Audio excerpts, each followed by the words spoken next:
Hello, Miss W here, and I'm going to show you how to work a genetics problem with incomplete dominance. Before we look at our question, let's look at a reminder of what incomplete dominance means. This means in the heterozygote there's going to be a blend. Our most famous example of this is snapdragon flowers, where if you have a red snapdragon and you cross it with a white snapdragon, all of your baby plants are going to be pink. And so today we're going to look at an example of this only using mice.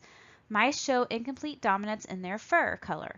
When a white mouse mates with a black mouse, all of the offspring are gray. What is the predicted phenotypic ratio of the offspring when a white mouse mates with a gray mouse? So when looking at this, first thing I like to do is set up a chart of my phenotype and genotype.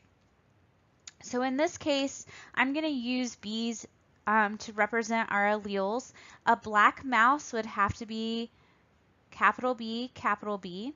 A white mouse would have to be lowercase b, and a gray mouse would be our heterozygote. Those B's represent the alleles. Now, for a white mouse, we're going to have lowercase as our genotype, and we're going to cross that with a gray, which would be our heterozygote. So let's set up our Punnett square.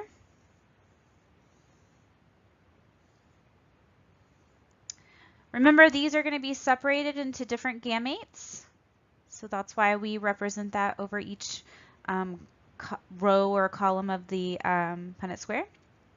Same thing with this gray mouse. And now we're going to look at what happens if these two gametes fuse together for the offspring. These two,